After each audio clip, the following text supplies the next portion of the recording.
In this video, what I'm going to do is I'm going to set you a few questions relating to the solving quadratics material. I want you to read the questions, pause the video, have a crack at them, and then come back and see how you got on with your solutions. Here they are. Solve the following questions using factorising. First one is x squared minus 4x minus 5 is equal to 0. Second one, different variable, q squared minus 20q plus 100 equals 0. And the third one, 12w squared plus 32w equals negative 5. So pause the video and have a crack at those.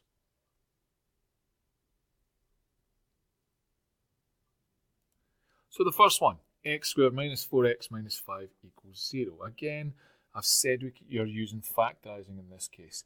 You can use quadratic formula if you want. Try and think of factorising first because that's actually straightforward. So x squared minus 4x minus 5 equals 0. Remember, we look for two numbers that add to give us the middle and multiply to give us the end if the coefficient of x squared is equal to 1. Now in this case it is. We'll look at an example where it's not in a minute. So x squared minus 4x minus 5 equals 0. Two numbers that add to give you negative 4 and multiply to give you negative 5. Oh, that's x minus 5 and x plus 1. So what that means is I've got my two brackets so I can get my two solutions from it. That gives me one, that gives me the other. So I know then that x minus 5 equals 0, or my other solution comes from x plus 1 equals 0. So if x minus 5 equals 0, x is equal to 5. And if x plus 1 is equal to 0, x is equal to negative 1. So there you go, we've got our two solutions for that one fairly quickly and easily. Second one, q squared minus 20q plus 100 equals 0. Now, just because we've changed variable, does that change the steps? Ask yourself that question. Quick answer to that, no, it doesn't. It doesn't change what we do. We still think to ourselves, right, first things first, get all the quadratic on here in the form we want. Then we look at factorising it, then we get our solutions. Now, the coefficient of the q squared term is 1. So again, we're looking for two things that add to give you negative 20 and multiply to give you 100. So two numbers that add to give you negative 20 and multiply to give you 100. Well, that's negative 10 and negative 10. So I get q minus 10 equals 0. Now another way to write that, remember, is q minus 10 squared equals 0. So I'm only going to get one bracket answer. So I'm only going to get a single answer for this case because it's a squared. That comes from q take away 10 equals 0. So I know that q is equal to 10. So sometimes, remember, you don't get two solutions if you end up with a squared bit like this.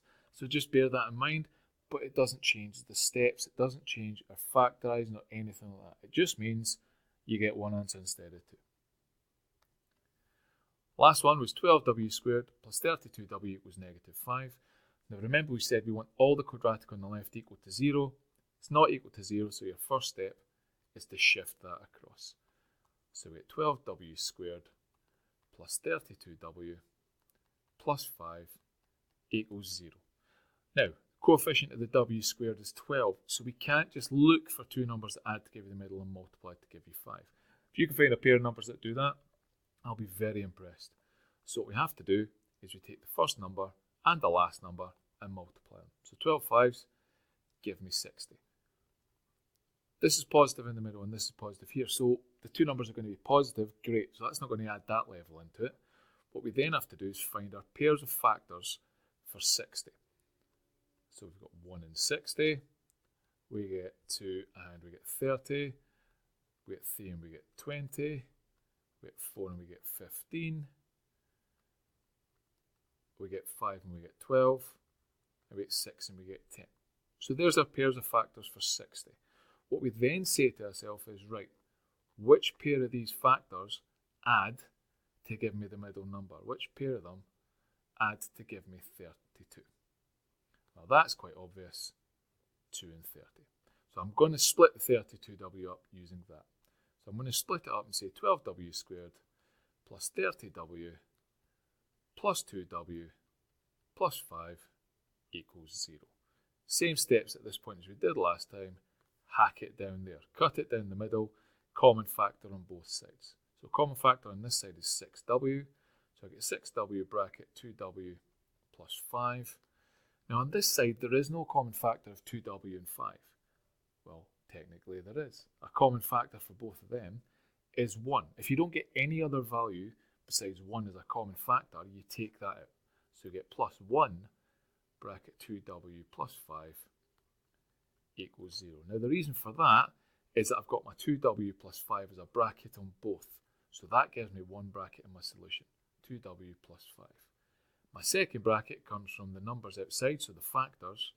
So my second bracket is 6w plus 1, and that equals 0.